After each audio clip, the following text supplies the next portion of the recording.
Hello, hello, hello. How's it going? Happy Thursday. Oof. The days just kind of meld into one another when I stream every day. I'm so thrown off. How's it going? Okay, so I have 3 things I want to tell you about zippers that I forgot to tell you yesterday. Or didn't forget, sorry. 1 thing I forgot, and then 2, I have examples today. So don't let me forget that. Hi, Barbara. Hi, Amy. Hi, Tanya. Hi, Kim. How's it going? Welcome, welcome. Let me get out of this emote menu here. There we go.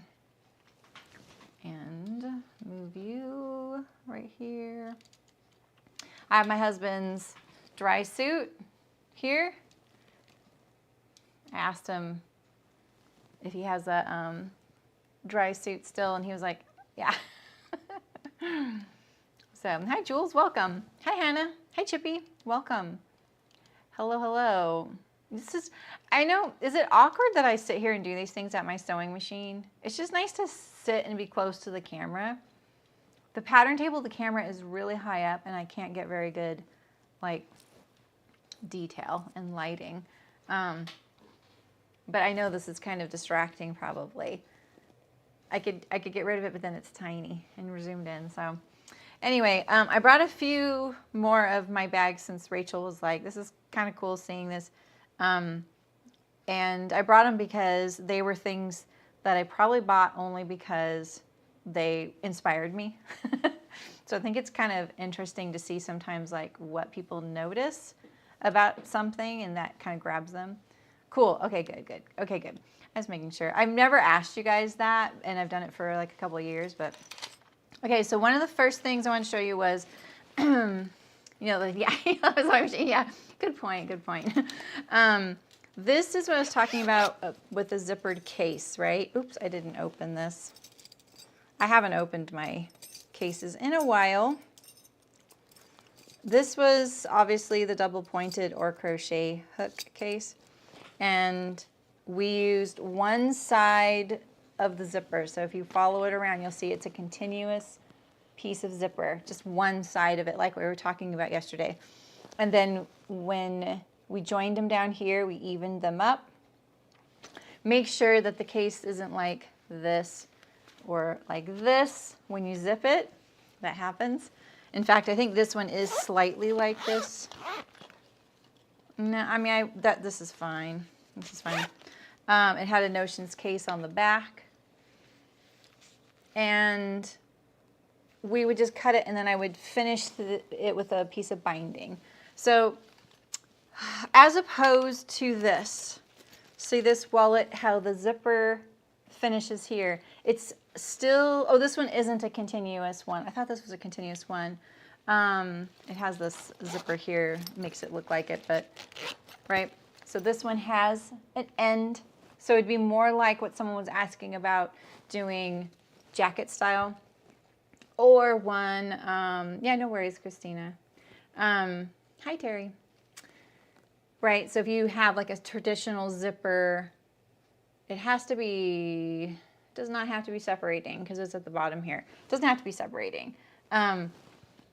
I just felt like, okay, here's my conundrum when I designed these cases. I won't put any blame on anyone but me. I really wanted zippered cases, and I do sometimes find that I'm inspired by things that I don't understand and are hard to sew, that I think are hard to sew, and that's why I'll usually try and figure it out so that I can I do this? Of course I can do it. Humans sew everything. The idea that a machine just stamps out things is a really sad state of affairs, that people think everything is just, a machine does it. No. Machines barely auto sew anything. If they do, it's like an element of something, and it's on such a mass scale that even companies you think are really large can't meet the requirements, the minimums for some of those things. So everything is human made. Every little thing is human made. And so, of course, you and I can do anything we see We may not do it exactly the way it looks when you buy it, and that's just because they had to calibrate a machine to do it a specific way to make it economical. It doesn't mean their way is better. It means it's cheaper and easy to reproduce the way that they did it, right? Hi, Aisha. So, like I had someone recently comment in one of my videos. God, I can't remember which one it was. I can't remember which one it was, but they were like, yeah, that's nice, but you should do it the way this person does it. This is the correct way. And they linked someone else's YouTube video. And so I checked it out and I was like, no. That is not the correct way. That is the way a factory does it. That does not make it correct. It just makes it affordable for them to do and easy to reproduce and get the exact same result every single time, right? And with the minimal amount of interaction and work, right? So that's how a lot of these techniques come about. So when I was kind of trying to figure out like how I wanted to do the zippers for the needle case, I love the way this looks better. I think this looks really clean. I love the way when you zip it up, it just kind of disappears into the case. However, functionally, and I'm very, very functionally driven, almost to a fault, this one here is easier to zip up because you have something to grab when you start zipping, right?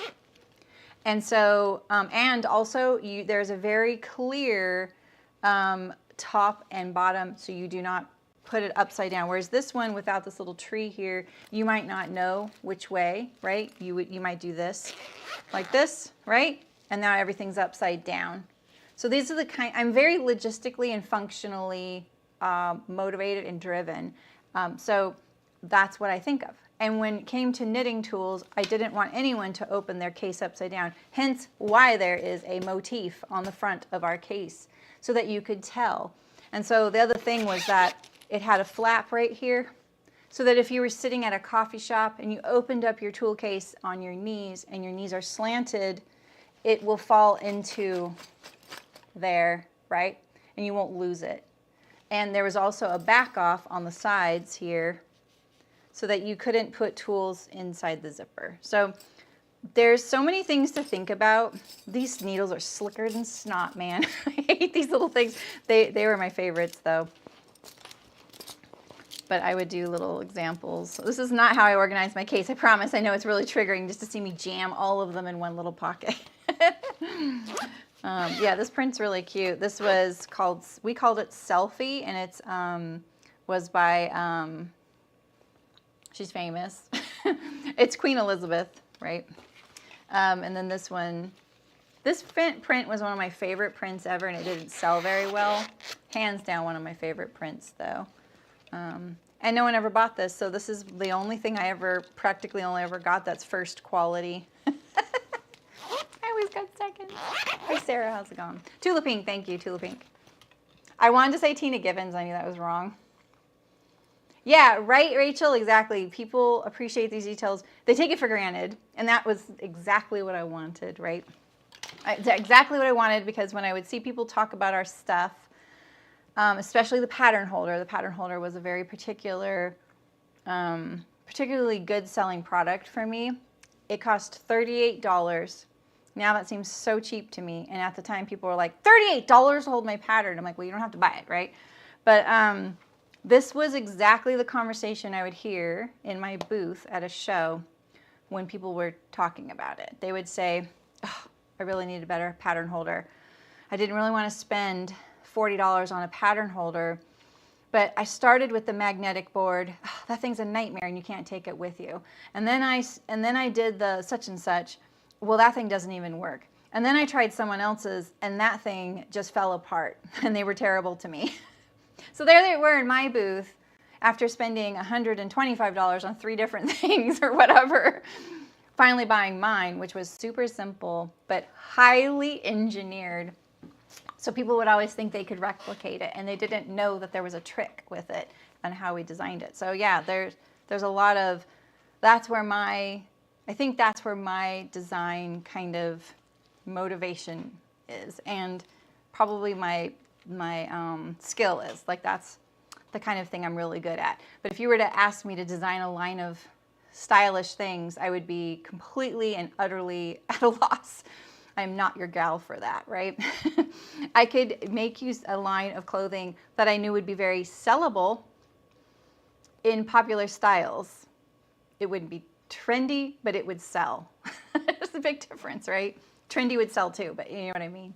So anyway, okay, so that's one of the zipper things I wanted to show you. The other zipper thing I wanted to mention that I forgot is the other kind of slider, where the slider can be used from the inside or the outside.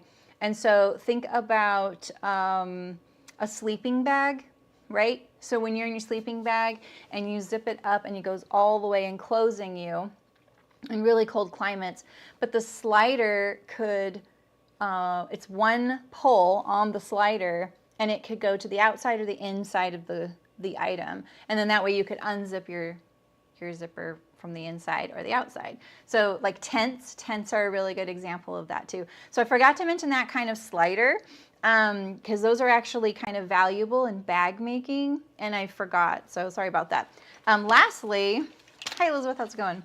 I wanted to show you my husband's dry suit. So this is the zipper I was talking about. So it's raised, so you can see it sticks up above the garment. See it right here? So it's very much, when you're wearing it, it sticks up above you, like out. See? It's very hard to pull.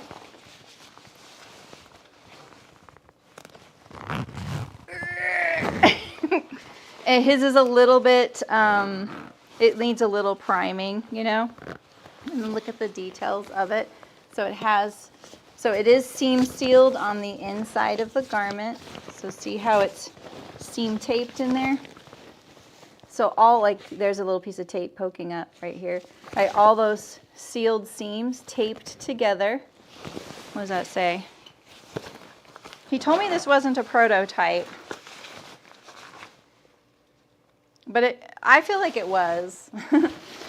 He told me it was first quality though, so there's nothing weird about it because I wanted to make sure. Let's see, was this? Yeah, so it's sewn on and then it's seam sealed. So, oh, and then there's one for going to the bathroom when you're in your boat. Oh, I don't even know if I can get this one open. Oh man, you better not have to go really badly, right? And so it's really, look at that. It's actually, it's very old. He's got an issue right there. Oh, you know what happened? It got too hot in our garage and melted together. I'll have to tell him about that. Because you can't just slip this off when you're out at sea in a boat. I have to be careful with this because I don't want to get a pinhole in it. So I've been hanging it here. Get a pinhole in it and I ruin it. So anyway, needle case. Oh yeah, yes. Actually, yes.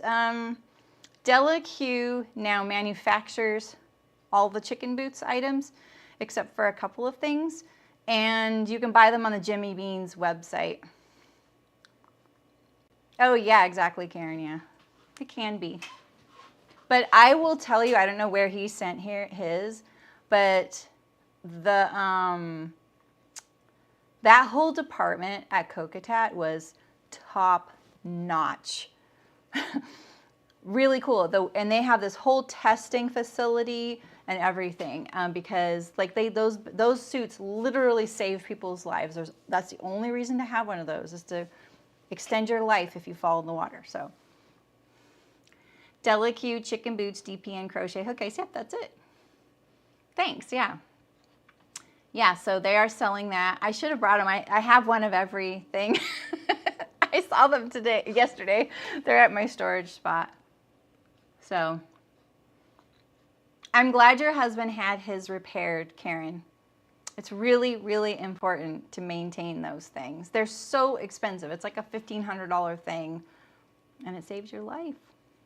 So, oh yeah, the needle roll. Don't get me started on the needle roll. Delicue has some really fun stuff. She was one of my competitors when I was selling, and she's very nice. And then she sold to Jimmy Beans. So they also bought the one that begins with an A. What's it called? Shoot. Anyway, yes, he found the leak. You can't believe how a tiny little pinhole can ruin everything, right? Okay, so here's some of my other favorite little bags. I've actually copied this wallet and made it. This is what I love about it, is there's a secret handle right here. I love this. I loved being able to just hold my wallet like this. So nice, right? The other kind of thing I really like about this is their use of mesh in the design. This is a very stiff mesh. I think mesh is a really great way to incorporate something see-through without it being plastic. It is a different form of plastic. Yes, I know. And then they have this really cool stuff back here that's like a woven jute. And then do you see these right here? There is a strap that you could hook to this. And this is just folded back ribbon, miniature webbing. And then you could make this like a over-the-shoulder hanging strap, which is kind of nice. But I have recreated this and used to make them for me and my friends, and I used to sell them before I had chicken boots, and I stopped doing it. They're a lot of work. Ooh. So yeah, so this is one of my favorites. This was my mom's when she was in high school, and I still have it. This is the one I was telling you that I lost the strap. It broke finally. There was a mirror here. No, never when I owned it. This is one of my favorite wallets, though. The little zipper is like falling apart. Oh, this thing's safety pinned shut. I never zipped this zipper shut, but you know, I just left it. Sorry, it keeps flipping closed. But I love the simplicity of this thing. I like how it's sewn. This is the only fabric in here. It's the little zipper pouch there. The snap is really cool. Look at the female side of the snap, and then they're very never snapped. Never snapped it. I know, it's great. This was a wallet of mine for a very long time. I love this brand, Hobo. Make very high quality stuff. It's another one. I love the gussets of this. So this is something that I tried to recreate. And the problem with doing this when you're not using something like a leather is that, well, you guys don't really want me to go into all this design stuff, do you? Might be kind of boring, but it's really easy to be like, I'm just going to copy that. No, it doesn't work that way. I did replace the elastic on this because I had this really nice Japanese elastic, and that was the only thing that had failed on this little Hobo thing was this, so I changed the elastic out. This is the one I never zipped, and I think this zipper doesn't work very good. Yeah, I never zipped this one, and it doesn't really work. Why is it green? Huh. Yeah, exactly. Oh, yeah, see, my issue with gussets is that getting them to stay pre-folded like this in fabrics that you and I can get, that we can easily sew, that can be thin enough, that isn't leather, is really, really hard. So, yeah, exactly, Rachel, exactly. You know, this right here is probably not I don't know much about leathers. But like, can you see how that hem here is glued down? This is perfectly acceptable in this world to glue it down. But it's a fabric backing. This feels like leather. I would pretty much say this is leather, but maybe it's not leather. I don't know. This is also, it's all backed, you know. So I think like there's a lot of really interesting details when you start looking at things like this and start coming to terms with like, what can my machine do? What can I do? What can I recreate over and over nicely? what will stay that way, like the gussets and things. Here's another one that has really good use of mesh, and this is a softer mesh, not stiff like that black and red one was. And I don't even think it's, I don't know, it's kind of stretchy. There's this little elastic thing here. I used the heck out of this thing too. This is Life is Good, right? No, Sherpani. Yeah, Sherpani, sorry. I knew that. This is very much sewn in the style of things I would sew though. Oh, and then this is another way to do the zipper, right? They will put it all the way back here. I don't know the advantage of that. I think it's honestly overkill, except the fact that you can tuck the head in there a little bit better. Like, so when I go like this, oh, this is one of the weird things about when you have a zipper case. You have to leave this long enough so that when you open this, it goes flat, right? So you can do this. Because if you choke this up too far, right, you want your zipper to end inside the case, you have to have something so that it can open flat. And that's another reason I didn't really like the way I was getting this to look based on the things that I had available to me. And this is a way to get this flat. Whereas I think this one here does something kind of similar, but it does stay gently open. See that? I'm not holding it. So there's lots of constraints. They make it look so easy, don't they? This isn't I don't think this is the strap that came with this because it's pretty hokey, but maybe it is. I don't know. This vinyl is really thick. I love the printed nylon in here. That is chef's kiss touch, man. To see a printed nylon like that, definitely proprietary. Never see stuff like that. Nowadays, you might see this. You might be able to find like a board short fabric that has a nice print on it, but not when I bought this. That you never get. And then like another nice little embroidered detail, embroidering, you know, is really, really cool. This is my wallet design. I'm sorry, it's really dingy. I obviously like elastic closures. This is a wallet that I also manufactured and did as part of the egg crate thing, like the travel bag. And the travel bag, I have to make things that I can make fast and are still really good and they don't look home sewn, right? And so doing an elastic closure is a really great way to get away from using snaps and hardware, ruining a whole thing. At the very end, you get it all done, you add your snap and you ruin it, right? And so there's lower risk. So this is another, and this is a free pattern on my website, by the way, the wallet. Mine's really busy, but it has all the little card slots. One for the driver's license, and then billfold, coins, right? Very easy to sew, very easy to sew. So yeah. You talk about, oh, cool, Ray, I'm glad. Is there a name for the black mesh in there?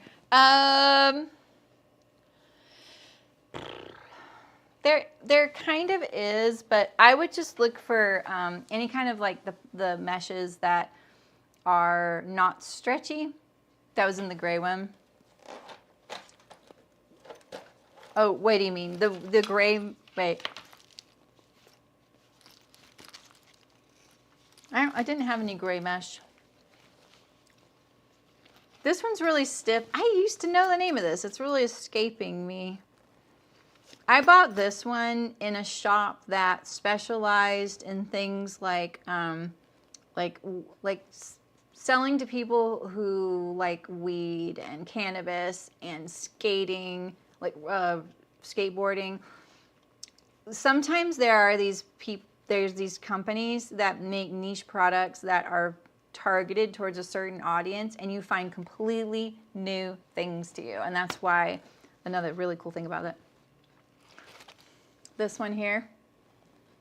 I think that a lot of these you can just find in like sport mesh type of settings. It doesn't really matter. I don't know the name of it, Christina. I mean, I didn't make this, so I don't really know what it was called. And because they have the proprietary, you know, printed nylon lining. By the way, this fabric right here, This is the back of this fabric. This is a single layer. This is another chef's kiss for me. Look at that. One of my ideas that I had with chicken boots was, you know, we were known for using that stiffener, and I looked into doing this and I couldn't. It was cost prohibitive, but I really wanted to get yardage and an outer fabric and a lining fabric and the stiffener and take it to a quilter, like a long arm quilter, professional long arm quilter, and have them quilt a design into the 3 layers. And then I'd be able to use it as one single fabric that had the stiffener, the outer, and the lining. And since I used a lot of binding, it would have been just, oh, I still dream about this. But it was literally like $100 a yard or something nutball-ish. You know, I was like, what? I don't know what it was, but I was like, okay, yeah, that's out of my range. Because I had to buy the 3 layers of fabric. I would have had to probably prepare it for them. Then they would have to do it and blah, blah, blah, blah, blah. It was beyond my scope. But I thought it would be really cool to come up with our own knitting or quilt design and do that on a solid, like a solid with the stiffener and a cool lining. Oh, still wish I could do that. Anyway, I have a piece of gum in my mouth, sorry. I know you can find meshes, Christina. Don't think of it as something special for the bag world. As long as it's not stretchy, and there are some that they do are stretchy, it'll work for you. Right, you could do bins, right? So good. The problem with that, with a bin though, is that the bin needs blank corners. So it wouldn't really work. The corners, it would be rounded. You know what I mean? Unless you you could quilt the separations into making it bins. I don't want to go too deep into that because I'll start thinking about how to do it. Yeah, the project bag would have been perfect. I could have all I would have had to do was figure out how to finish the top edge. No problem. Easy peasy. I can do that. I was super excited about it. We worked on it for a while and it just was like, just fell apart. All right, you're here today for hardware. So let me go over some hardware things. I have all my little drawers sitting there. You can kind of see them. So, and I pulled them out of my, how did I have this? I pulled these out of this container that I think I'll share with you because it was really affordable and it was a really great way to organize all these things. So let me show you a picture of that because I forgot to add it to the stream thing here. Yeah, athletic mesh is, you know, I just would try and find something that's not too stretchy. Even power mesh would work great. I know it doesn't seem like it, but it would. All right, I'm just pulling up a picture of this thing I hang on the wall. It has to download it. Oh man, I think I'm almost due for a new computer here. It's a little bit laggy. Come on, load this picture. It's because I'm streaming. Okay, so main computer. All right, so this hangs on my wall. It bolts to the wall, and then each of these drawers they can pop out, and you get 1, 2, 3, 4, 5, 6. Yeah, there's 18. Wait, 3, 6, 9, 12, 18 drawers there. I love this thing. So I think it's a really affordable way. And these are the drawers. They hold a lot, right? It's kind of a big drawer. And then I just label them right here. So, oh, I'm sorry. Was there a question? Oh, what's a bin? Yeah, that's one of my patterns, Kim. It's a bin. Do I even have one here? I thought I had a little one here. Oh yeah, here I have one. It's basically a bin that you can custom design the shape or size of. So you could make a pencil tray, you could make big bins. Like here's one I used using a quilt block on the top, on the front, I mean. There's collapsible. There's 4 versions: collapsible, non-collapsible, and then you can do clear front or solid front. Yeah, and Christina just made some really cute ones. So that's on my website too. But it's really fun. There's like, I've had so much fun designing the worksheet. You put in your numbers like, okay, I want my bin to finish this. And you just put it in there and you just, it's like a little game.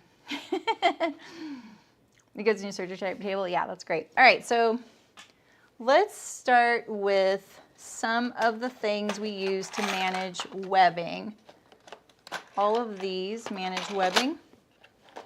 And these are kind of the most hardware. I used to have a really great selection of hardware, and it's because when I would go to outdoor shows, the vendors who sell these things, they have these tables, you guys, and bowls of every single one of, not every single thing that they carry, that would be infinite, but most of the styles they have.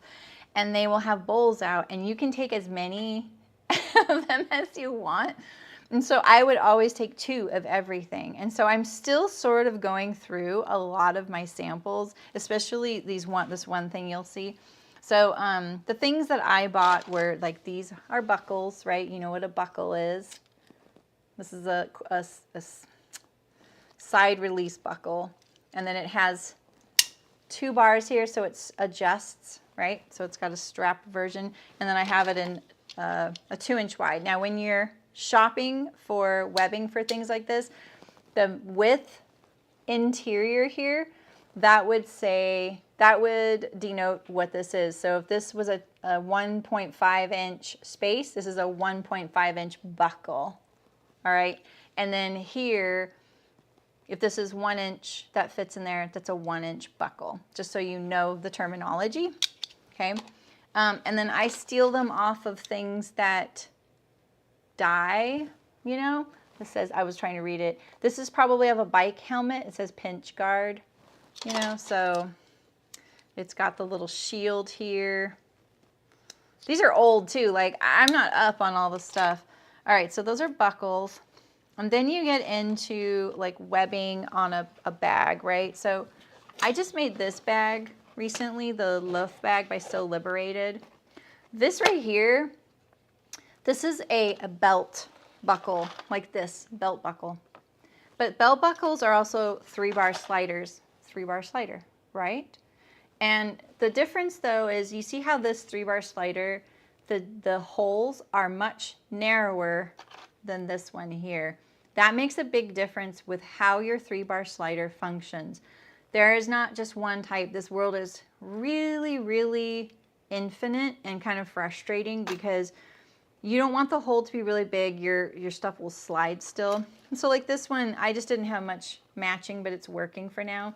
One of the modifications I did to this bag was I added this little fabric piece here and this loop. This is called a loop lock, which I'm going to show you in a second. They're right here. These are loop locks, or there's lots of variations on these. Loop lock. So this is so that my webbing can slide through here. Now the reason I did this, with putting this little piece here and adding a loop lock, was that then if my strap, I didn't like it or it got dirty, I could just cut the strap off and add a new strap. But if you get this bag, it doesn't have this on here. You just sew the strap right into this seam, which is perfectly acceptable and less bulky and easier to sew. Okay. So the webbing you get is the same size as the opening. Yes, exactly, Amy. And when you're shopping, like say you already have your webbing, you have 1 inch webbing, you're looking for a 1 inch buckle. It means the opening. It always denotes the opening for what you're going to slip through it. Can you use a thinner strap with a larger hardware? It's trouble. Yeah, absolute trouble. 100% trouble. Yep. One of the worst things about a strap is when you do this and your strap goes to the end of the loop right there, right? You've had that happen. It's awful, right? That's usually because your webbing is too thin or the hole of the loop lock is too large, or both. So that is a thing. Or maybe your webbing isn't stiff enough. infinite. The bag making world's so infinite, right? So anyway, I just thought I'd show you this. I didn't have a 3-bar slider and 2 loop locks that matched one another, and that's why I used this belt buckle, because these things tend to be like on sale at Joann's in these like 3-packs, and they're kind of cheesy sometimes. And I'm like, oh, but individually like this, it's kind of cute, right? Yeah, exactly. I know. It's so annoying, right, Rachel? All right, so, oh, sorry. That's kind of loud. This bag too, I brought back a couple of the things I showed you the other day. So here is another one. My ideal bag. This one, I wanted all matching hardware. I was actually kind of swimming in hardware still. So I love the brass hardware, right? So I have this 3-bar slider. This actually moves, this thing right here, this like tongue there, the middle bar. This is reclaimed from something, and then it clips to this. Swiveling is nice. Always pay for the swivel when you are getting these kinds of clips, because if they don't, they sometimes hinder you and hinder how you can use it, and it's worth it. But so like, okay, so now here we are in the realm of D-rings. Okay, so this is a D-ring, as opposed to how I did this one with a loop lock, right? So the loop lock, the webbing is going through here, right? And then on this one here, I am attaching this to the D-ring. So the strap is fully removable. So there's advantages, very obvious, and advantages obviously, right, to you guys. But what I wanted to highlight with D-rings and things like this is that if you aren't attaching something to your D-ring that is like can go to the end here, how do I put this? I don't even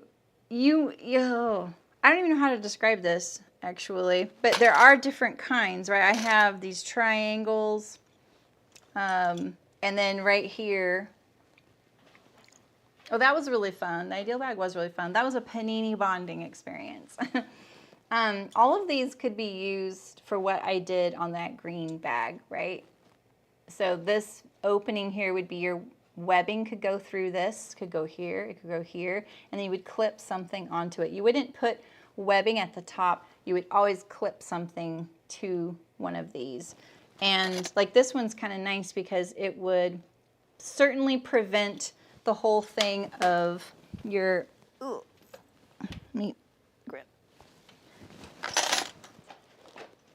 So like this one here, like, you know how I was saying about how it can slide to the end, you know, doing that. I can't force this one to do that because I engineered so it wouldn't, right? That's a really good example of how that would be really nice, this little opening here to help it. It's not tight enough, yeah. So this right here is waxed canvas lined with fabric, this little thing sticking out here. If you're having trouble with it sliding to the end, I wonder what the word for that is. You can choke up on it by stitching across right here, and that will help. But it does depend on what you're slipping through here. So say something like this ribbon would be way too weak. No matter what you did to choke up on that D-ring, this ribbon would lose the battle. It's not going to help, right? And same with, where's that brown webbing I was showing you the other day? Remember that brown webbing that was kind of soft? Well, I think you kind of remember. Like something like this is nice and stiff. This is canvas, right? Yeah, I think that's one of the biggest pet peeves about a bag is when your webbing slides to the end and you can't fix it. If I had used a really wide open loop lock here, do I have like this one here, right? Same size, but this would have the risk of it pooling to one end compared to this one. This is the one I used. Right, so it's a bit different in depth. I call these loop locks. This is what my vendor called them. I'm not saying that is hands down the only term for these, but this is what we called these, and it's LOC, not LOCK, loop lock. That could even be a brand name. I don't know. I'm sorry. Yeah, D-rings I think are really aggravating unless you do something like the clip, you know, which I have a lot of those too, these things here, because this is going to combat that. This is a really fancy one. Look at this thing. I only have one. Do I? Yeah. So we'll look at these in just a second. Here's another style that clamps to the bag. So this would go to the end of your bag, right? You slip it on there and do it. I didn't trust this, so I've never used this kind of hardware. When I was first starting at Chicken Boots, and before I even knew Chicken Boots was going to become a thing, I was sewing lots of different things.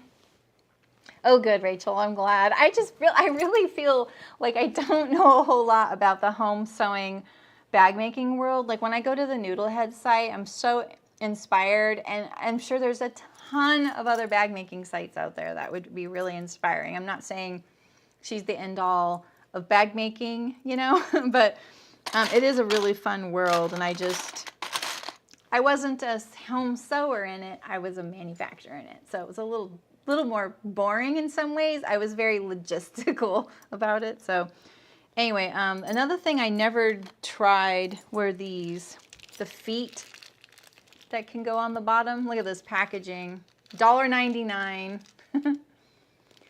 from Joann's. I just wanted to try them. I never did. I decided I was like, nope, never gonna do this. So yeah, hardware is expensive. If you ever want to talk pricing with me, bring it on. I love, love, love talking about pricing because nobody talks about it enough. And when people would just say, can't you just, so like if you're going to start a sentence with me with can't you just be prepared, because I probably have thought about it in depth, and I will probably chat your ear off about the answer and then walk you over to the bin with all the trials and errors, and then to my binder with all the cost analysis, because could I just nothing, right? So just adding like something like this isn't very expensive, especially when you're talking about the nylon version, like these plastic ones, right? Yeah, exactly, Terry. I bought everything and I tried things, you know, and didn't. I just knew. I was like, no, I'm not doing that, right? This isn't expensive. You know, these 3-bar sliders aren't expensive. But if you get into things like decorative things or custom, anything that swivels and has moving parts, you're adding dollars to your project. And when we had the pattern holder, this is a good example. The pattern holder had 2 tiny magnets. This is what they look like. They're so small. I have 3 right here. Tiny little guys, right? This little thing. This added 76 cents to the cost of a pattern holder. So when you tell me that $38 is too expensive, but $1 of that is just this, you can see where the dollars that get to me get really, really small really quickly, you know, because I'm paying for other things. Yeah. Yeah, I saw you say that the other day, Terry. You're right, Kathleen, exactly. Or the other question that you better be prepared for is, you know what you should do? Yeah. I usually stop and go, yeah, I do, thanks. So, okay, so other ways to manage webbing here. Let's see here. So 3-bar sliders, I love these things. They enable you to be able to have an adjustable strap, right? So you tether it to the middle bar first, right there. This is how you sew these, is you just tether it to the middle bars first, then loop it through a loop lock, and then back through. So your essential minimum for using a 3-bar slider is a loop lock and a 3-bar slider. The other end of the strap you can tether in without a loop lock. So if you're okay with an asymmetrical vibe, you could just sew this end of the strap into this end of the bag. But this end right here, you have to have something so that the strap can slide when you're using it, right? So you can do this, right? So just so you know, the minimum you need to do a 3-bar slider to make it adjustable. Don't cheap out and make your bag not adjustable and sell it that way. You will be excluding people based on their size, and you will be basically, you know, not friendly to all sizes. Not, let alone if your webbing isn't long enough to fit all sizes, you are already excluding people, and people know. And people remember this, and it's not kind. So you should always do that if you're selling your bag. So yeah, exactly. Yeah, buttons though, yeah, I should, yeah, exactly. Exactly, Terry. Yeah, there's so much to spend on these. Okay, so these things right here are buckles. So this, I know it looks kind of like a 3-bar slider, but this is a way to make the little strap go through, and then you lift it and you can adjust it. So think, here, we'll just do, oi, can I remember how to do this? So on this one, you're not sewing your strap to the item. I just picked up this canvas. I don't even know if it'll work, but I can't remember. I don't think I did this right. I'm just gonna see. Oh yeah, and then I think you have to go back here. I think I did this wrong. I have to think about it.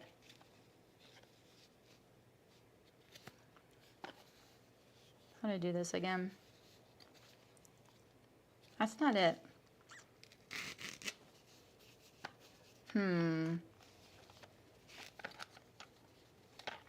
It's always counterintuitive.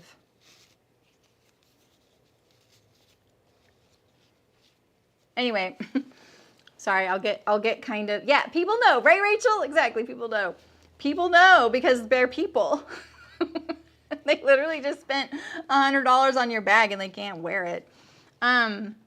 Anyway, this is like, so you lift up this edge and then you can slide and adjust the strap. So it's great for, like, you know how when you have a backpack and you can go like this and cinch it on you? That's this little guy right here, this little buckle, okay? And then this is the kind, I feel like these are so dated, but this is another kind. I'm gonna show you the black one so you can see it. This will cinch it shut as well and then prevent it from moving, because a lot of these straps, in the world that I was in, so I know this isn't very applicable to your like streetwear bags, but in any kind of outdoor application and you've adjusted it, you don't want it to creep, right? You don't want your backpack to start, especially if it's heavy, you don't want it to start sagging over the course of the day as you're hiking, and you have to keep cinching it up, and then it just, the webbing gets so tired that it won't stay cinched. So you need some of these, this is when you start spending, like getting the better quality stuff. And there's like very subtle things, like this little texture here helps. And then sometimes you'll see it on the back as well. And things that will just kind of gently kind of dig into the webbing to prevent it from sliding, because it's a safety feature. So there's things about that. So this goes in here. And I really do just save everything that I find. Oh, really, Rachel? You're like, oh, really? Thanks for telling me. I don't know much about these two, but my neighbor, the guy that I share the storage place with, he had these made for a very specific reason, and I wish he was here to ask because I can't remember, and he gave me the extras. So you can have like custom things made pretty affordably. He just got like a sample run of them. He's an architect, so he's often reaches out to people to see, oh, hey, can I get this thing made? And we'll see, blah, blah, blah, right? So I will say like this right here, whatever he picked, I think is maybe brass, but I'm not sure. It's probably a mixture of brass. I don't know. I don't know anything about metal. They're very sharp edges. I don't even like handling these, and they're really heavy. And then this one right here is so you could slip the webbing in there. Like say you have something that's already sewn to the bag. You're not a sewer, you don't have a sewing machine. You could slip this 3-bar slider on there without having to sew it on. I've never tested it, but he knew I would appreciate having these. And I do, I think they're kind of interesting. Kind of reminds me, okay, yeah, there's resources out there. So I like keeping things like that. These are really miniature. I can't remember why I got these. I have a lot of samples sometimes. These are really tiny though. And they have like a little bit of, can you see this middle bar is lower than these two? So that gives you the room, and this would be great for ribbon, right? Something lightweight. Maybe a thinner webbing. So this is when you also want to make sure their webbing is going to work inside of your things. These are hooks. This all went together. These are really interesting. So sometimes we will have an idea for a product, and we would consider adding a new piece of hardware to all of our notions. And so it's really a lot. Like I remember being in on conversations at companies I've worked for, and it is I'm not joking with you, a company-wide discussion whether they will add one piece of hardware on a garment, because it affects every department. It affects everyone from the purchaser who manages all of the prices on every individual little thing that goes through the factory. And they manage if there's a price increase, and they kind of keep track and they let people know in costing, hey, just so you know, there's a price increase on these 3 items right now. And it also, they want to make sure that it's indefinitely reorderable. So anytime you add one piece of hardware, it impacts everybody. And that's usually, it starts at the design room, and the design room's like, please, please, please, please, please, can we add this? And then you have to go to all these really, really boring meetings where everyone's like, we're not sure, we want to add that. So being a designer is, you have no decision-making power. None. It's glamorous for who knows why. I don't know why. It's not. It is definitely, we are the bottom of the food chain when it comes to stuff like that. I hate to burst anyone's bubbles. Okay, this right here is a hook. See this? It's a 2-part piece right here. Little hook thing. I can't remember why we looked at these. Maybe he sent it to me and said, hey, we have this new product, and I thought of you. Check them out. And this would be like maybe a whole thing. Maybe these are suspender stuff. I don't know. These are more buckles that I stole off other things. You can see this was an actual belt buckle with the little tongue that would right here go through the holes of your belt, like this one has, right? And this one broke. Might be useful. Once you thread this with webbing, you know, maybe you wouldn't see it, maybe you would. You would see that. Maybe if I used it, whatever. You never know, it might be handy. I just keep it. So the 3-bar slider, remember, is the one that allows you to be able to adjust things. That's what this is. I love these. They're cheap. Well, plastic are. All right, so that leaves me as far as in webbing management here. Oh, these were curtain rings. That's why they're in here, just so you know. I'm not trying to hide anything from you. They were in someone's wedding stash who passed away, and I inherited them. This is very common for me. All right, this drawer is my fun drawer and the one that stresses me out the most because I'll never find what I want. So these are swivel hooks, and at the time I started Chicken Boots, I couldn't find these anywhere but Australia. That's it. Couldn't find them in America. So they were really expensive. They were like $4 each. So they were a no-go, but I used to have a lot of them for a project, and they do swivel. So I kind of covet the last few I have. But all these are different. These were off of a product that where my husband used to work. This was like a way to make, it was a stainless steel bottle company, you know, like a Stanley Cup. And this was a way to hook the cup onto things. So I just saved these because you never know, they might be interesting, right? Someone's stash. Another one of those about things. I kind of polluted some of my drawers, and then I realized I'll just bring them all over.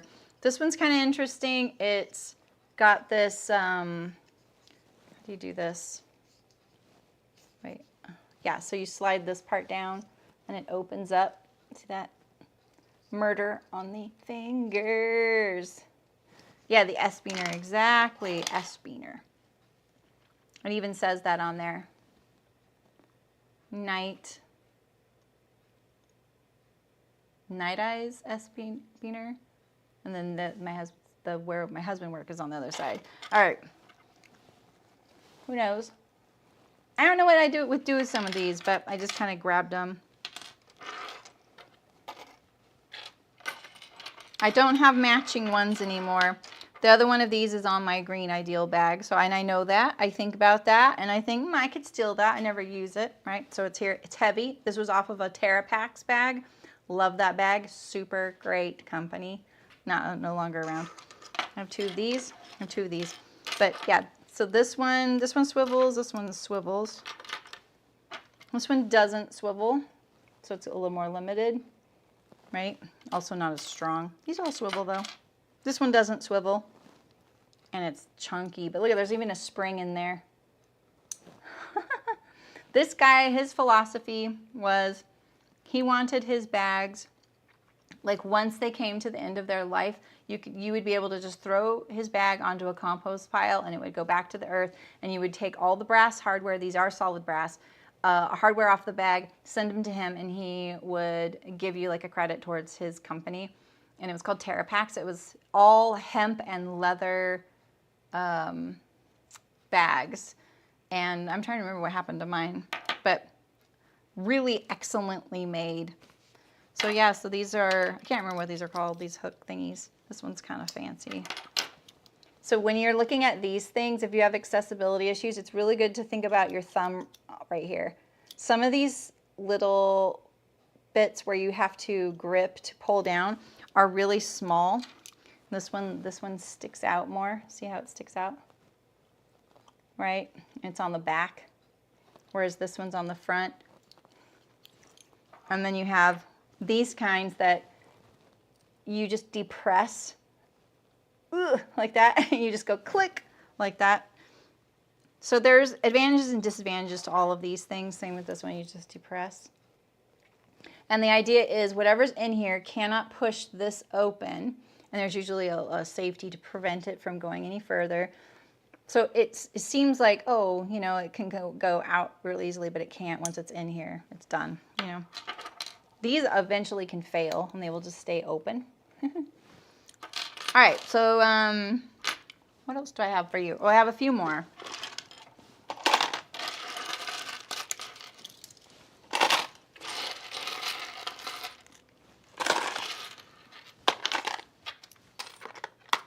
Swivels and hooks, that's what I call those. This is in my drawer called Weird Stuff, and I don't know how it got over here. All right, I think it was Amy who asked about magnetic snaps. All right, so these are the last things I have here. So I told you about the feet. A lot of bag makers love using feet, so that's always an option. It keeps your bag clean. I will say though, our bags got sat on the floor all the time. And they never got that dirty, and they were fully washable. And I think having your bag really fully washable is really helpful. These are leather things I got from the Noodlehead website. I was going to put them on the Sandhill slings that I made, and then I chickened out. Pure and simple. Chickened out. These are rivets. And I got some from her website a long time ago as well. And they are screw rivets. So unlike the kind where you hammer them onto a garment, these right here, you create the hole, you put the post through, and then you screw them together. So it's still destructive to the bag because you have to create a hole that's large enough for this big post. However, if it goes sideways and meaning things go badly when you're installing it, you know, it can't really go badly because you just screw it on, as opposed to using a post and rivet like in jean making. And I think these, I can't remember. I don't know why these rivets are in here because I have rivets in my other thing, my button thing, and these are much larger. I don't even believe these go together. They do, but I don't. This post is huge, so this must be for bag making. The post on these, you would never put that on jeans. Look how far apart those are. So this must be for bag making. I'm not sure where I got those. There are a few different kinds of rivets though. There are these little tiny kind. And then there's this kind, which is this little like cap kind. You can't even see this. I don't know why I'm showing you that. And then I have like regular old jean rivets as well.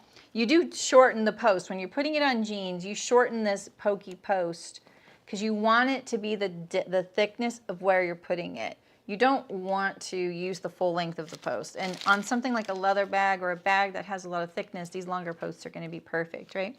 And that's just usually as a hammer, although this one has a tool. I don't remember how to use it. All right, so that's rivets. Eyelets and grommets. So an eyelet or a grommet is a hole, a finished hole. So think of like a tarp that has the grommets on the perimeter, and you would tie your tarp down, right? The only difference between a grommet and an eyelet is size. So if you wanted to be like, what's the difference between a grommet and an eyelet? I don't know if I just said the word rivet, but grommet and eyelets, it's just the diameter of the hole. You just clip it with cutters, like wire cutters, Kathleen. It's a very soft metal. It's very easy to cut. But the little piece, when you cut it, will go flying. So watch your eyes. They go flying, flying. So yeah, you just use the little cutters to cut it, to trim it down. And you have to pre-cut the hole. So like, look at this die here. You know, die is what you hammer to create the hole. There's different kinds of hardware for each brand, but they're roughly the same thing. It'll have this like rounded top, and this is the anvil. There's usually two sides to the anvil, one that you do for one step and one for the other step. This is also an anvil, but oh boy, that's kind of a cheap little thing. People from the future are going to be like, what was this for, right? So these right here are eyelets, and these are eyelets. See, they're really tiny. These are all different colors, and these are just silver with the hardware in there. And you would just use two pieces of the same, like this one and this one, right? That's your eyelet. And then this is a grommet. And then the grommet usually, I'm not sure in the eyelet case, usually the grommet has a short side and a longer side, and these two go together. And it fits over it. I don't want to push it too hard, but it fits over it like that. Pre-cut the hole, put your grommet on. These are actually go on really easily. They seem kind of like sketchy, but they're great. I don't have the other side to this one anymore. I don't know why I saved it, but it's black. Maker's Fabric has, they called these little tiny guys grommets, really tiny ones.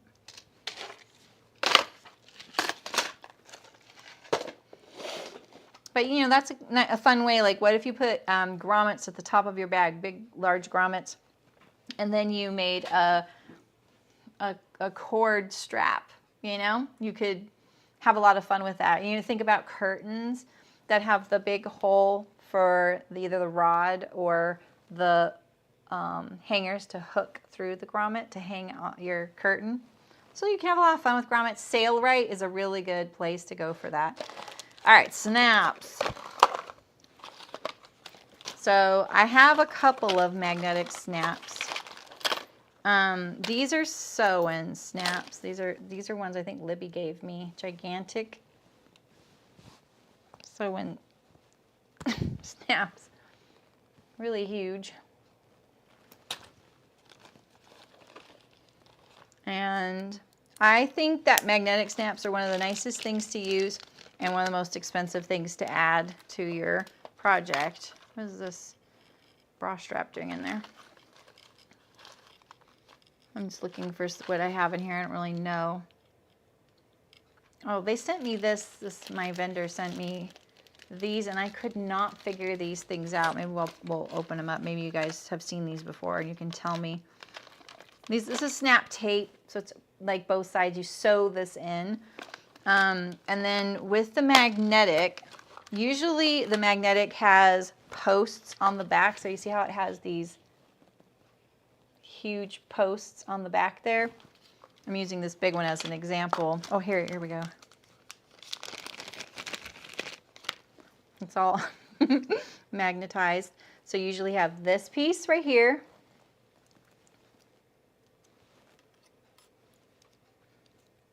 This piece right here, which this looks like it has a little protective cap on it. How did I not see this before? And this piece right here. So you need one of these little discs for each one of these, and then this goes on the outside of your project. You make a slit in the fabric and you put this on the inside right here, and then you bend the posts back. So they're pretty easy to install, and these aren't too hard to bend. You know, you can use like the blunt end of a screwdriver, like the handle end of a screwdriver, or your hammer, and just push them. And you don't want to push them past this surface right here, because you don't want them to go all the way to the front and then poke through on the sides, right? Because they can do that if you over bend them. But that's it. You just want to put this on the other side, so poke it through your fabric, then put this on their side, then bend it back. And that will keep it on there. And you just have to slit your fabric. So they're pretty easy to do. They're just expensive. Personally, I think they're kind of expensive. And you have to do, like this kind, you have to do on the underside. So like say you have a flap of a purse.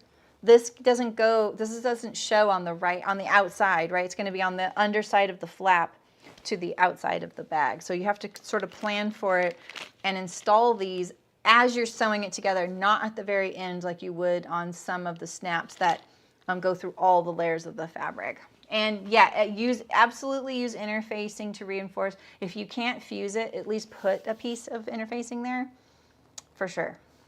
How do you use snap tape? You just sew it on. Like, I know I'm being kind of flippant by saying that, but it's kind of weird, Gail, because it's hard to sew along the snap tape. There's not much space, right? So this is the tape. What's really great about this, though, is they're perfectly spaced, right? And using a zipper foot to just sew it on the underside, like if you wanted to do this on on a shirt, you would do this on your placket before you sewed the placket, because you wouldn't want the stitch line of the snap tape to the placket showing on the outside, right? So yeah, it is what it is. This is pretty light duty. Snaps come in different, what's it called? Is it called pull strength or test strength or something? So some of them are going to be really hard to pull apart and others are going to be easier to pull apart. I left my other snap drawer over there because I use those for garment making, and I just didn't want to bog you guys down like I already have with all this stuff. But snaps come in different pull amounts. And you can tell that you've gotten the wrong one if your jacket's always coming undone, right? And you don't know. And I'm going to be honest with you, buying some of this hardware from some of these fabric companies, I would make sure they know what they're selling before you buy it, because say you buy from them and then you buy from them like 9 months from now, you might not get the exact same thing. You're like, wait, last time these pulled were firm and now they're really light. I think they're buying what looks good. So you need to make sure you would hand stitch it if it's not too much. Yeah, you could hand stitch it. I usually, when I do this, I stitch just between zzz, bzz, bzz. You know, if I can stitch along the sides, I will. This is all ancient stuff, though. Like, it's yellowed. You can't see it, but it is. Look at that. These are probably garter things. Look at that fabric is like threadbare. This was just cut off of something. I don't know. I just keep it. You never know. I actually did use these for making my flat bum on my jelly bean the other day. I added this snap tape. I was like, perfect. All right, let's see if we can. This right here is just more of the magnetic snaps. They're just really tiny. And I put them in this push pin box. That's all. That's why they're there. I didn't want to lose the pieces. Let's see if we can figure out. I've tried to figure these out. They look kind of cool, but I don't really know. He didn't give me directions. And by the time I got him, I was like over the idea of adding snaps, but I don't really get it. Like, I don't get how they would snap together. Like, this clearly goes on the back of it. Did they go like, wait, did they go like this? Did they go like this? No, I think what happens, I'm just going to throw these away, to be honest. I think what happens is sometimes vendors, this vendor was great. He was a dream to work with. He would send me enough to make like 10 samples, right? Which is so nice. So you can actually try it out, do a small run with them and go, yeah, this works. Or, hey, this is great, but do you have it in a smaller or larger size or whatever? Or something that is stronger or whatever, right? You can kind of get a feel for what you like and what you don't like. Some vendors do not give you the full thing to try because they don't want you just getting free samples from them. This may be a case where he didn't have the whole thing and he only sent me one side, or he didn't know how it went together and he just sent me half of it. But it's a really weird looking thing. I've always been intrigued by it though, and this is all I got. I got this piece and this piece. Isn't it weird? Like, I feel like it's missing something. Do these go together? You know what? This is probably going to kill you guys, but I'm just going to throw it away. It's plagued me for forever. Years. Double eye lock light version. It's a double eye lock. EYELOK. 8. It says 8 sets. No. All right, my last little bin is bungee and a few other things. This is another webbing thing to manage webbing. I don't know why it's in the cord lock bin, but this goes on the end of webbing. So you would stick the webbing in there, and then you would sew across it right here. Yeah, so you see this little like, yeah, I know, Ray, right? I was kind of hoping.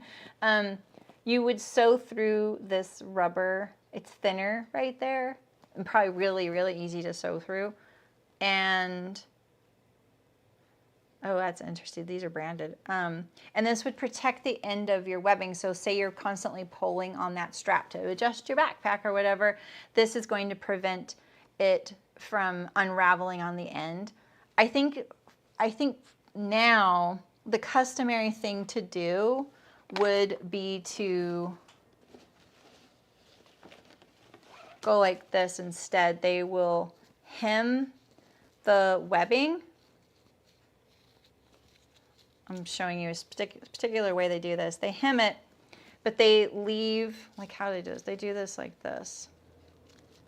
they hem it, but they leave a lip right here. So this would be hemmed, but this would not, this little loop right here wouldn't be attached. This has two purposes. This means when you have this little lip right here, it won't go back through any of your 3-bar sliders and things, right? So when it goes through,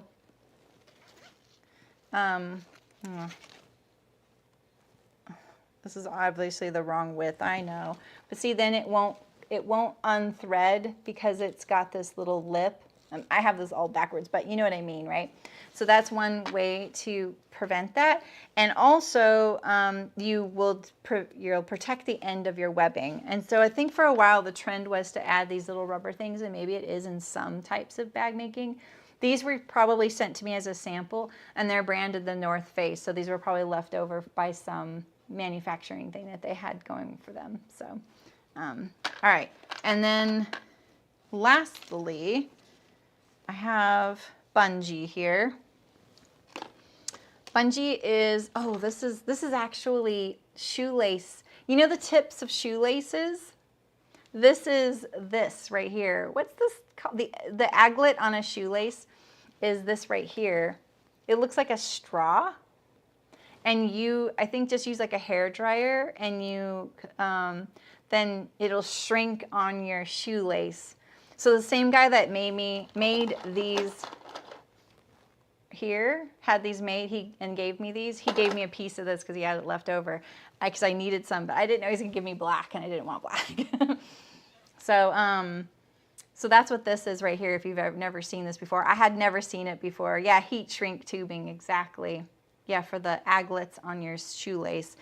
Aglets are another thing we didn't talk about, but all right. So bungee is an elastic cord. I hate this stuff.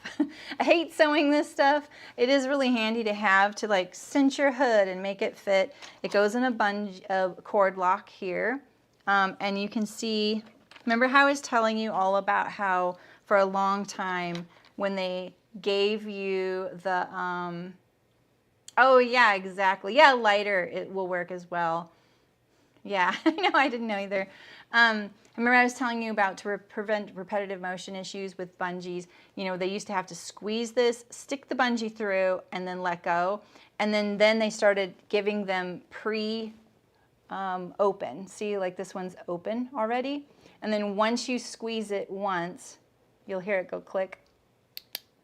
Now it will, you can depress it like that. This thing's kind of crunchy.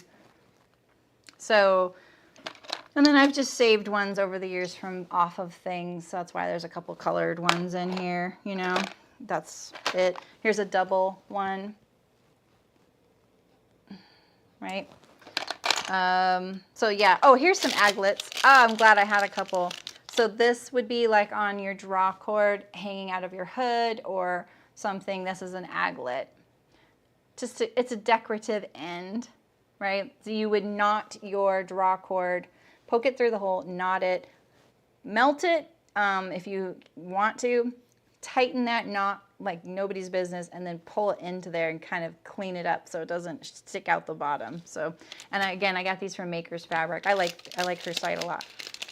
She's not a bag making like source, but she has some really nice stuff when she has it. So then lastly, does anyone know what this is?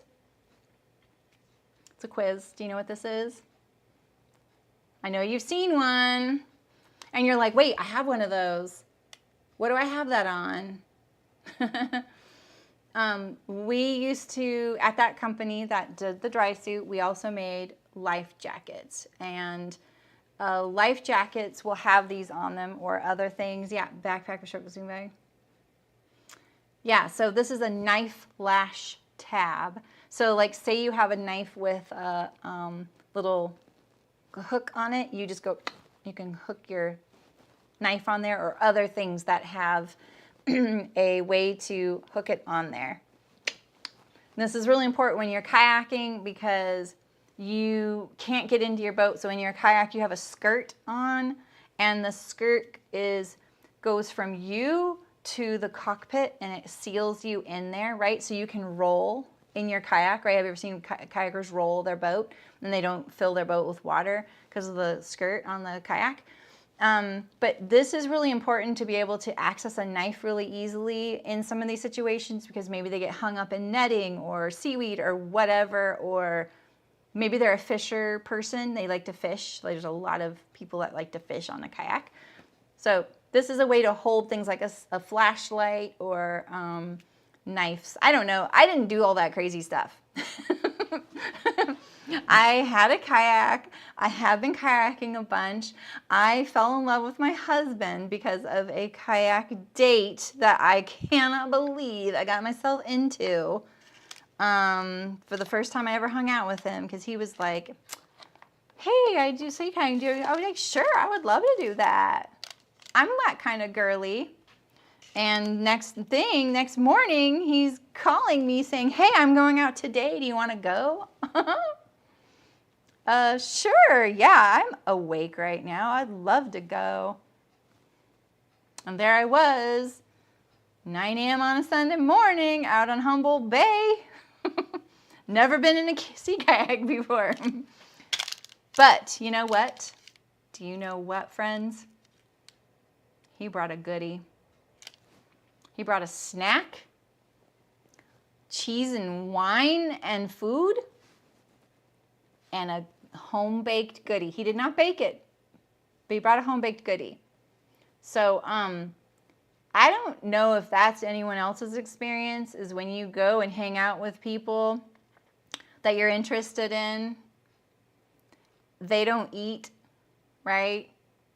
Like I eat, and like every guy I had ever dated they did forget about food, and then all of a sudden they'd be like, I'm hungry, and they would literally eat the half of a side of a moose, and you're like, I've been hungry all day. Well, this guy knew, so he's been feeding me ever since. So anyway, that's how he got me. That, and we both hated Seinfeld. Sorry. This was in here, huh? Yeah, cord lock. Yep, that makes sense. These don't make sense in here, but I never look for these. They're so ancient. I think I'll just leave them in there because they do kind of, kind of like an aglet, right?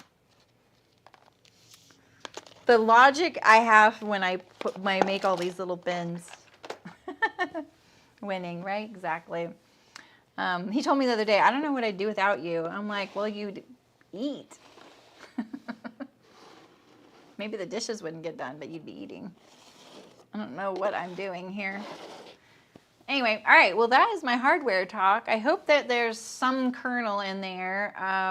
I know it wasn't a very conventional home sewing based bag making. I'm sorry. There's so many fun, cute things. My stuff's so boring and black and outdoorsy, and that's just the world I know. And chicken boots, we used webbing. Do you want to see my list? I still have my little findings list, right? We did webbing, elastic, and occasionally 3-bar sliders and loop locks for special projects. We used zipper, magnets. Oh, I have one little thing to talk to you about with magnets. I don't know if you're at all interested in using magnets, but there is a really big world of magnets out there. So now there was a time where people were like, put magnets on everything. There's reasons not to, okay?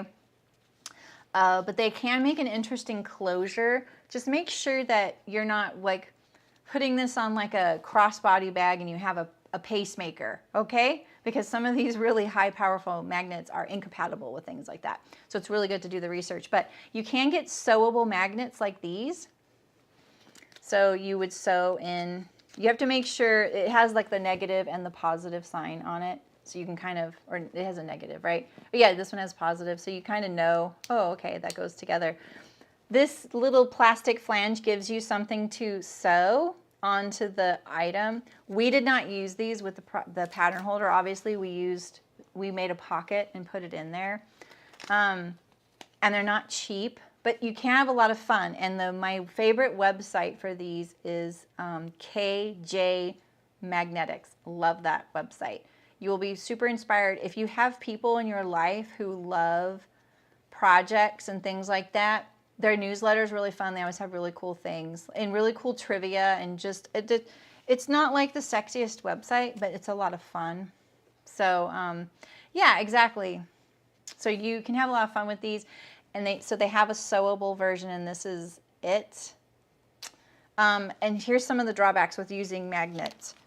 First of all, if you have a machine like mine, you can't now slide the garment through. Okay, so remember that if you have a metal bed. Make sure you put it in at the very last because of that, and also so that you're not grabbing other things, pins and things like that. Your scissors, right? So these will grab your scissors. This is one of the reasons I don't use magnetic pin holder, is that a pin can get on your side of your scissors and you won't see it, and then you're cutting and it slips in and you cut your pin. I've had that happen. So, but you know, things happen. So just be careful with magnets, but they are really fun and they're kind of slick and people really like to see them. So, and they're really great for someone with an accessibility issue or doesn't have the dexterity, or maybe he's missing a finger. These could be a really great solution for someone. So yeah, did you, Elizabeth? That's awesome. And contrary to like urban, like whatever, these will not hurt your phone or demagnetize your credit cards. Those are just urban myths. It's not possible. So just so you know. Yeah. Yes, exactly, Kathleen. I have that too. Remember during I was in a social Zoom in the guild, and what did I lose, you guys? I lost something, and I was looking everywhere for it, and I was like, it was right here. It was right here. It was on my iPad. I spent 20 minutes looking for it, and it was on my iPad, the thing I was using for the Zoom call. So yeah, I get it. So, and if you drop it and you have an industrial machine, it's usually on the leg of your machine. So, all right, that's all I have for you today. Oh, one last thing. If you're planning on making the Boxy bag with me tomorrow, I have homework for you. Okay. I doubt any of you are. And I'll repeat this tomorrow. But if you would like to make the project box with the notions case on the outside, you need my free pattern for the Boxy bag, and you need the notions case pattern. But you need to do one thing to the sock box pattern. You need to take it. Where is it? It's right here. Ooh. You need to fold it in half, print it out, fold it in half, make a line, make a little diamond or something, and now you need to put it back in your printer on each side, 120%, and copy this side at 120% and this side at 120%, and then tape them together here. So then you'll have this larger one. See, so this is what I give you, and this will make this. And the reason that is so that the notions case fits right here. Because otherwise it's too small. It won't fit right there. All right? That's your homework. Yeah, and if you want a full pattern piece, like I think that it's easier to cut this out. You would print 4 of these for this one. Just print 4 pages and then like flip it and then tracing it. I'm doing this tomorrow, yeah. And then you have the pattern, it has 2 folding sides. Yep, it has 2 folding sides, exactly. So you cut it like this, like this, like this. That's why I say for this one, if you want the larger one, you're gonna need to print those 4 times and do it. Yeah, I know it sounds confusing that it has 2 folds, but it does. Because I'll show you, here's the pattern piece. Just so you can get your bearings, because it's confusing. It's so symmetrical. Okay. So, here is this pattern piece, right? This is the bag for reference. So this right here, this long edge, is the zipper right here at the top, okay? So these two long edges are the zipper opening, and that is this right here. So this is how it looks. Opening edge, so when you have the pattern piece printed out, that's why I say it goes like this and like this. So what you can do is cut, like trace it like this and then fold it in half and cut it. It's just to get it to, it's a manageable print. The opening edge is this right here. So when you sew this bag,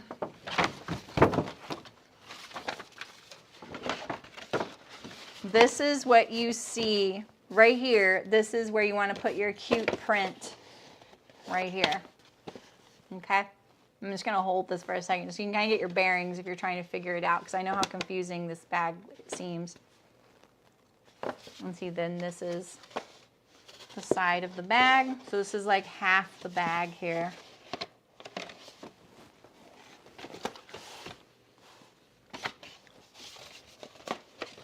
Like that.